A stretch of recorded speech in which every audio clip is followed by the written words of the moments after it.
Hola amigos, bienvenidos a un nuevo video en nuestro canal Medinic. Les habla Oseas Brizuela, médico interno del sexto año de la carrera de medicina. El día de hoy he decidido hablar sobre la infección por el virus del dengue. Ya es una enfermedad muy hablada, muy abordada, ya muy explicada, pero que resulta ser muy importante, puesto que se siguen registrando muertes por esta enfermedad. En este video vamos a tratar de explicar sobre la fisiopatología y el tratamiento del dengue. Así que los invito a quedarse a ver todo el video y que nos apoyen en nuestra página en Facebook, nuestra página en Instagram y en YouTube.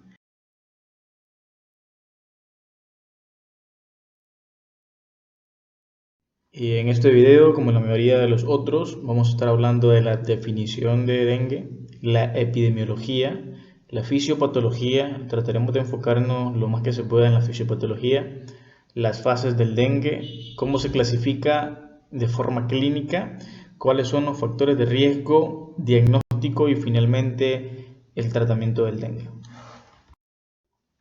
El dengue es una enfermedad viral producida por el arbovirus, el cual pertenece a la familia Flaviviridae. Es transmitido por dos vectores, dos mosquitos del género Aedes, el Aedes aegypti y el Aedes albopictus. Los virus los podemos clasificar en virus desnudos y virus envueltos.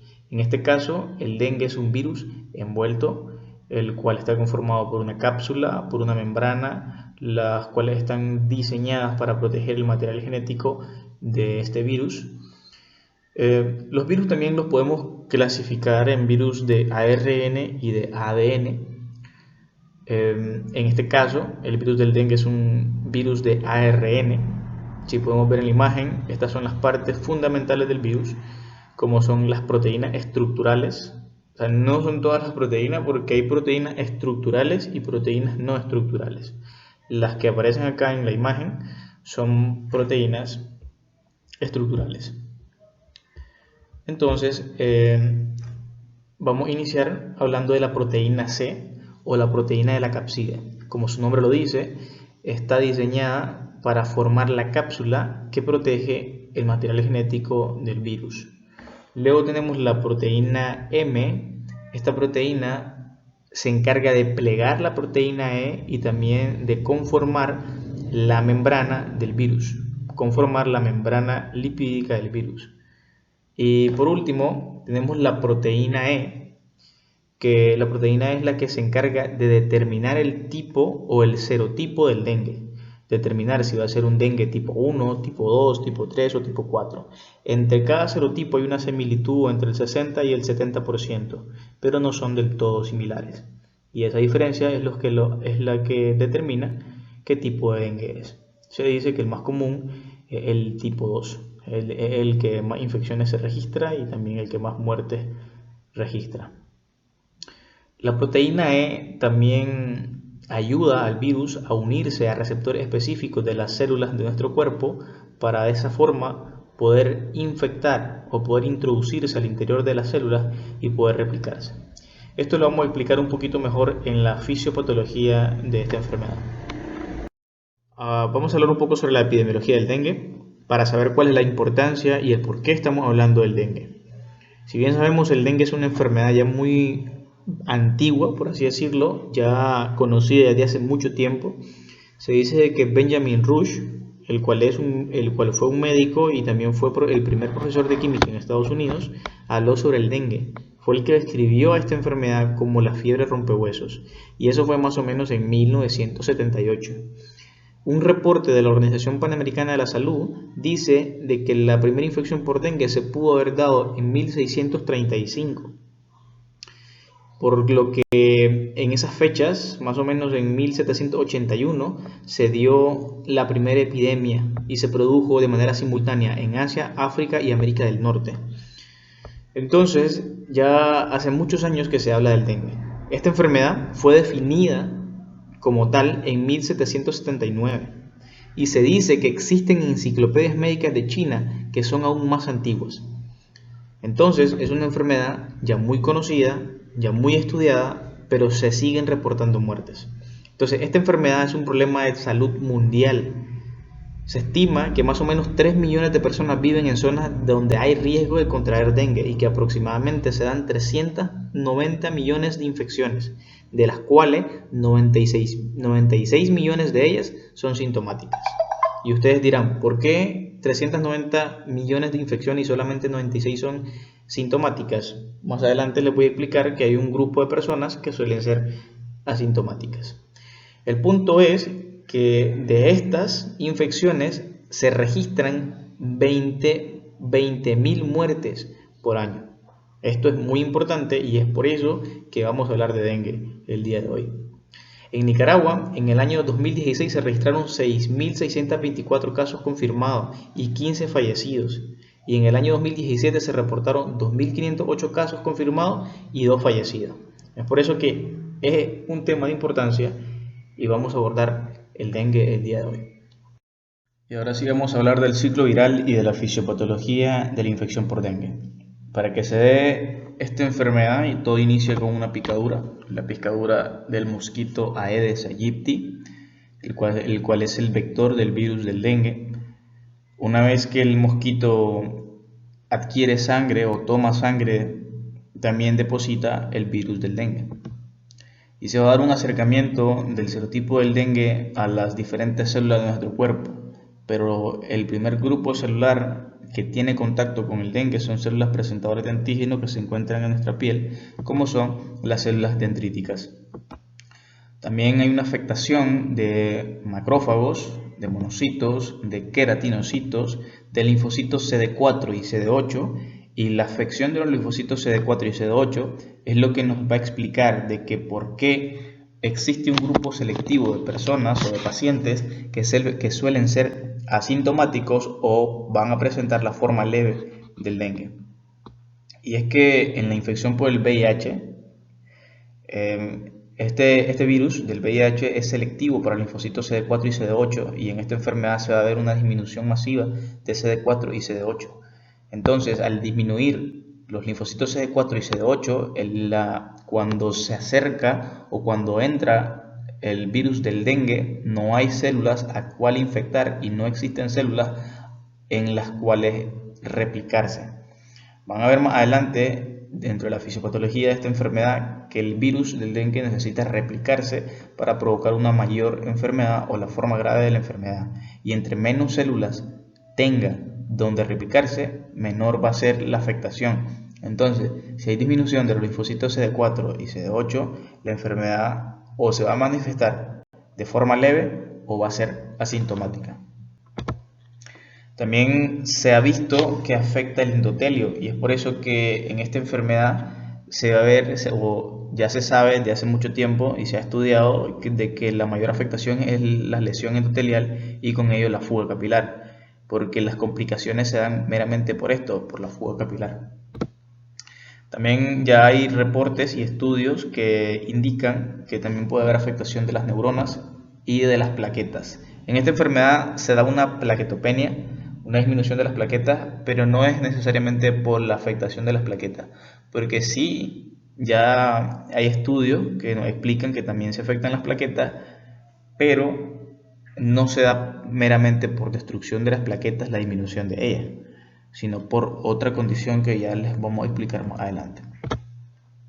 Entonces, en estas células, todas estas células que les acabo de mencionar, tienen receptores específicos para la proteína E o la proteína de envoltura, que ya les estaba explicando, que es la que también determina el serotipo del dengue.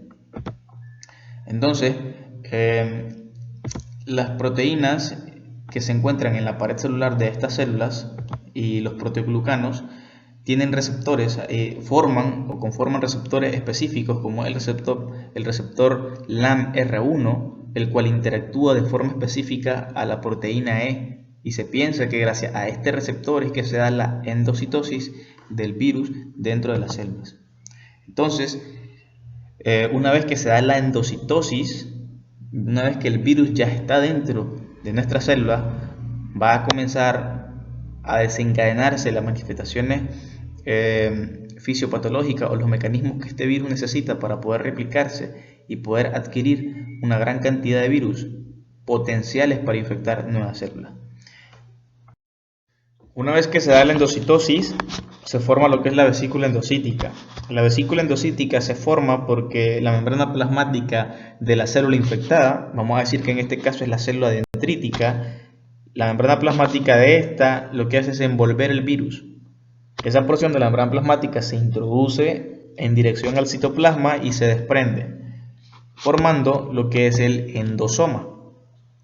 Este endosoma se fusiona con un lisosoma, el cual está cargado en proteasas diseñadas para degradar el endosoma y liberar el material genético al citoplasma, y el lisosoma provoca un cambio conformacional en la proteína E gracias a la disminución del pH, lo que lleva a la liberación de la nucleocapside al citoplasma.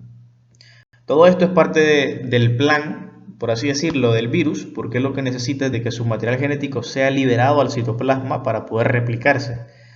Al inicio del video decíamos de que los virus se pueden dividir en virus de ARN y virus de ADN. En este caso, el virus es de tipo ARN, lo cual necesita de ribosomas o de ARN ribosomal que puedan traducir su ARN y poder sintetizar proteínas que él necesita para poder formar nuevos virus. Si fuera un virus de ADN, su réplica se daría en el núcleo y no en el citoplasma, porque en el núcleo es donde están las ADN polimerasas para poder replicar su material genético. En este caso, se da la liberación del ARN viral porque la nucleocapside, existe una disminución de presión entre el citoplasma y la nucleocapside, lo que lleva a la liberación del ARN viral. En el retículo endoplasmático es donde se da el procesamiento y la réplica del ARN, y es porque en el retículo endoplasmático están los ARN ribosomales de la célula, es decir, los ribosomas, los cuales están especializados en la lectura del ARN. Estos ribosomas van a leer el ARN y van a liberar proteínas estructurales y proteínas no estructurales. Las proteínas estructurales, como la proteína C, la proteína M, la proteína E, se van a encargar de formar la envoltura del material genético.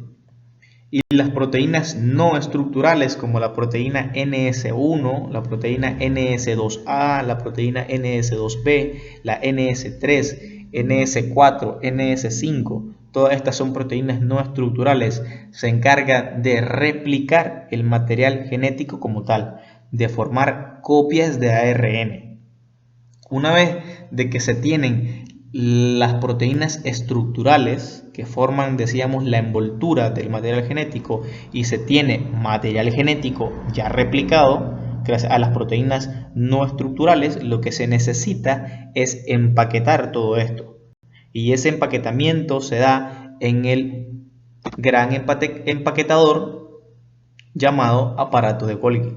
Entonces, en el aparato de Golgi se empaqueta el ARN y se da la liberación o la formación de nuevos virus, de virus inmaduros.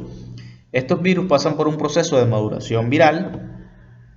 Luego que están maduros, se da la liberación de estos por exocitosis, y una vez que están afuera de las células, tenemos nuevos virus potencialmente encargados de ir a infectar nuevas células. O sea, los que están capacitados para infectar nuevas células. Y es así que se da la infección del virus y la réplica del virus. Entre más células de defensa tengamos, mayor va a ser la carga viral. Acá continuamos explicando la fisiopatología, y esta imagen lo que nos describe es lo que hemos estado mencionando. El paso 1, que es la adsorción, que es cuando se forma la vesícula endocítica que estamos mencionando. Paso 2 es la penetración, se introduce la vesícula endocítica, se forma el endosoma, se une a los lisosomas, los cuales cambian el pH, y que es gracias a este cambio de pH se libera la nucleocapside. Y luego está el paso 3, que se da la descapsidación, que decíamos que esto es lo que provoca es la liberación del material genético al citoplasma, es decir, del ARN.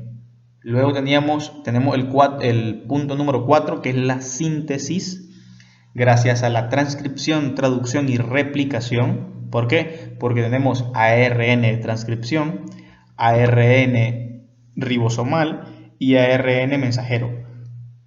Estos tipos de ARN son los que llevan la transcripción, traducción y replicación.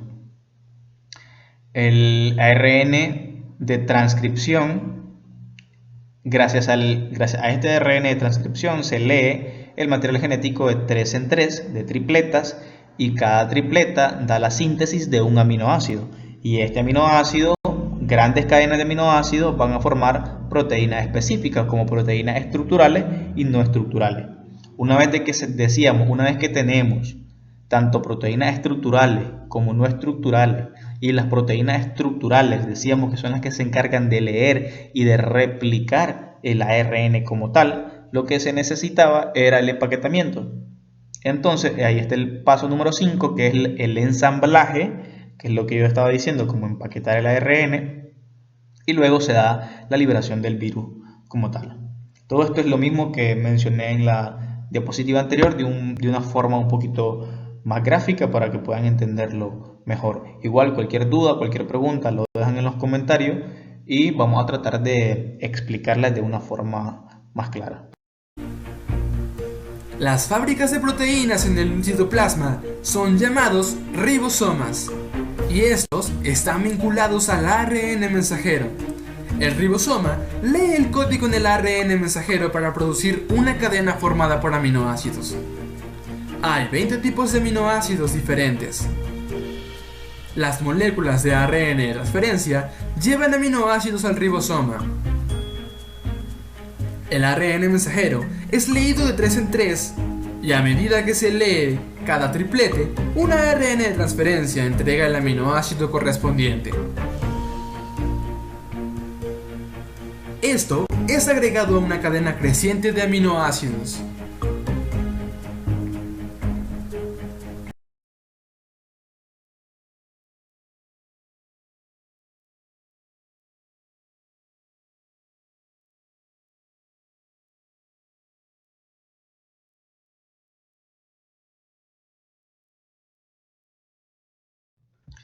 Amigos, he decidido dividir este video en dos partes, así que acá va a terminar la primera parte.